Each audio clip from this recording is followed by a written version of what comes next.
Good morning dear students, आप सबका हमारे यूट्यूब चैनल पर स्वागत है। तो आज हम लोग जो टॉपिक कवर करेंगे वह है फैक्टर एंड मल्टीपल्स। ठीक है, गुणनखंड एवं गुणज, जिसमें हम देखेंगे factor, multiple, divisible number, prime number, coprime number, even number and odd number. ठीक है, चलिए स्टार्ट करते हैं। फैक्टर यानी हिंदी में गुणनखंड। ठीक है, तो गुणनखंड वह होता है मतलब किसी संख्या का गुणनखंड उस संख्या को पूर्णतः विभाजित करती है। यानी जब हम किसी नंबर को उसके फैक्टर से डिवाइड करेंगे तो पूरा पूरा भाग चला जाएगा, यानी हमारा शेषफल क्या बचेगा? 0। सीधा हमें ये याद रखना है, फैक्टर यानी जिसके टेबल में वो नंबर आता है, जिसके टेबल में वो नंबर आता है। जैसे कि अगर मैं यहाँ लिखूँ 10 का फैक्टर ऑफ 10, तो किसके किसके टेबल में 10 आता है? पहला वो हो गया 1, 2 के टेबल में आता है, 3 के में आता है क्या? नहीं। 4 के में आता है? नहीं। 5 के में? हाँ। 6 के में, 7 में, 8 में, 9 में, किसी में भी नहीं आता। फिर किस में आता है? डायरेक्ट 10 में। तो ये हो गया है 10 का फैक्टर, 1, 2, 5 और 10। ये हो गया 10 का फैक्टर। किसी संख्या का गुणनखंड उस संख्या को पूर्णतः विभाजित करती है, ये उसका गुणनखंड हो गया। जब उस संख्या को मतलब 10 को ये पूरा पूरा भाग विभाजित कर देगा, यानी जब हम 1 से 10 को डिवाइड करेंगे तो पूरा पूरा भाग चला जाएगा, हमारा शेषफल 0 बचेगा। 2 से भी जब करेंगे वही होगा। जब 2 से हम करेंगे तो कितना बार में चला जाएगा? 5 बार में पूरा, और शेषफल हमारा कुछ नहीं बचेगा। 5 से भी करेंगे वही आएगा, 10 से भी करेंगे तो वही आएगा। तो फैक्टर वह होता है जो उस नंबर को पूर्णतः विभाजित कर देता है। ठीक है, सीधा याद रखना है, जो नंबर हम लेंगे वो किसके किसके टेबल में वो नंबर आता है, वही उसका क्या हो जाएगा? फैक्टर। नेक्स्ट हम देखेंगे मल्टीपल। तो मल्टीपल वह होता है किसी संख्या का गुणज उस संख्या से पूर्णतः विभाजित हो जाता है। यानी सीधा याद रखना है, मल्टीपल मतलब सीधा वो टेबल लिख देना। जैसे 10 का मल्टीपल होगा, 10 का टेबल पूरा 10 तक लिख देना है। जैसे अगर मैं लिखूँ मल्टीपल ऑफ 10, मल्टीपल ऑफ 10 क्या क्या आएगा? 10, 20, 30, 40, 50, 60, 70, 80, 90 और 100। ठीक है, ये हो गया हमारा 10 का मल्टीपल। मल्टीपल मतलब उस संख्या से पूर्णतः विभाजित हो जाएगा। यानी जब हम 10 को 10 से डिवाइड करेंगे तो पूरा पूरा भाग चलाएगा जाएगा, हमारा रिमाइंडर कुछ नहीं बचेगा। जब 10 को 20 से करेंगे वही आएगा, फिर 10 को 30 से भी करेंगे तब भी रिमाइंडर हमारा क्या बचेगा? 0। ठीक है, रिमाइंडर सब में 0 आएगा। तो फैक्टर में क्या होगा? फैक्टर उस नंबर को पूरा पूरा विभाजित कर देगा, और मल्टीपल क्या करेगा?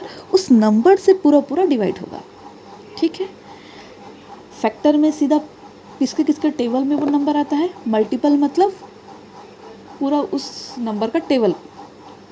मल्टीपल में यहाँ बस 100 तक नहीं है, इसको हम लोग और आगे भी कंटिन्यू कर सकते हैं, जैसे 110, 120, ऐसे करके ये आगे और कंटिन्यू जाएगा। ठीक है, अब हम देखेंगे कंपोजिट नंबर।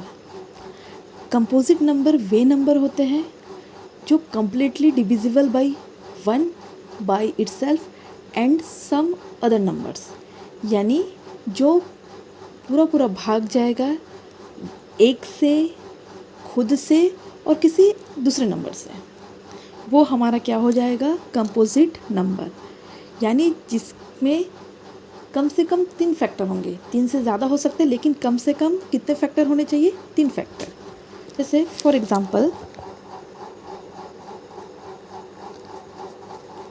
फैक्टर ऑफ 4, तो 4 किससे किससे कम्प्लीटली डिविजिबल है? 1 से पूरा पूरा भाग चला जाएगा, 2 से भी पूरा पूरा भाग चला जाएगा, और 4 से। तो हम लोग डेफिनेशन में क्या पढ़े हैं? जो खुद से, तो खुद से मतलब 4 से हो गया, 1 से आगे 1 और किसी दूसरे नंबर से, तो वो दूसरा नंबर क्या हो गया 2। जो खुद से 1 से और किसी दूसरे नंबर से पूरा पूरा भाग चला जाए वो हमारा क्या हो जाएगा कंपोजिट नंबर। जैसे कि दूसरा हो गया फैक्टर ऑफ 8। अगर 8 का हम फैक्टर निकालेंगे तो क्या क्या आएगा, 1 से कंप्लीट डिविजिबल है, 2 से है, 3 से है क्या नहीं, 4 से पूरा पूरा चला जाएगा भाग, 5 से नहीं, 6 से नहीं, डायरेक्ट किससे जाएगा 8 से। तो कम्प्लीटली डिविजिबल है by 1 by itself some other number. कम से कम 3 होना चाहिए, उससे ज़्यादा भी हो सकता है, तो वो हमारा क्या हो जाएगा कंपोजिट नंबर। आगे समझ में, जिसमें कम से कम कितने फैक्टर होने चाहिए, 3 फैक्टर, उससे ज़्यादा हो सकते हैं। अब हम देखेंगे प्राइम नंबर, अभाज्य संख्या।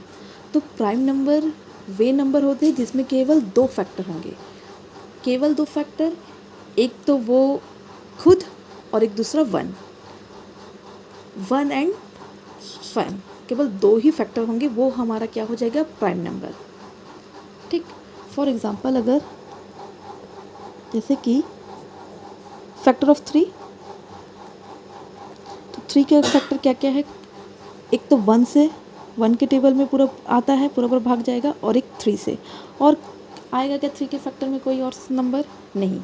तो जिसमें केवल 2 ही फैक्टर हो, एक तो 1 और दूसरा वो खुद, तो वो हमारा हो जाएगा क्या प्राइम नंबर। तो प्राइम नंबर में सिर्फ 2 ही फैक्टर होंगे।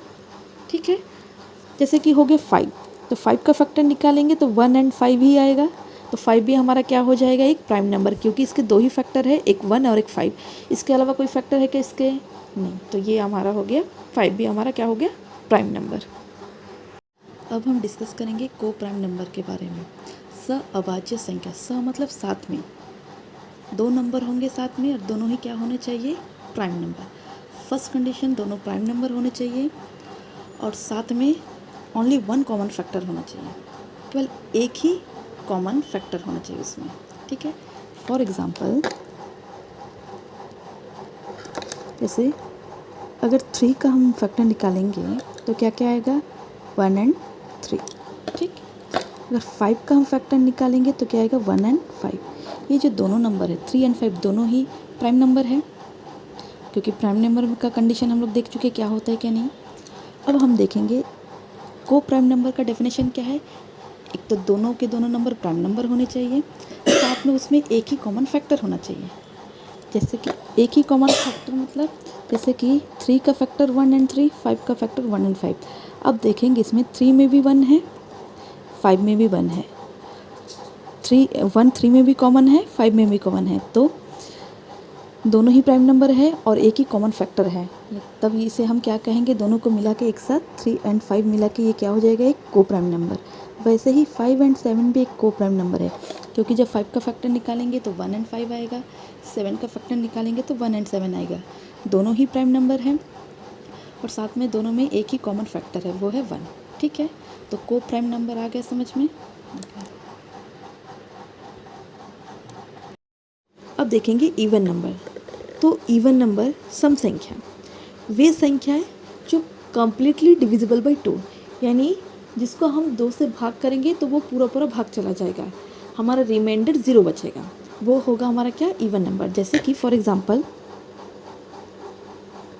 4 हो गया, जब 4 को हम 2 से डिवाइड करेंगे तो कितना आएगा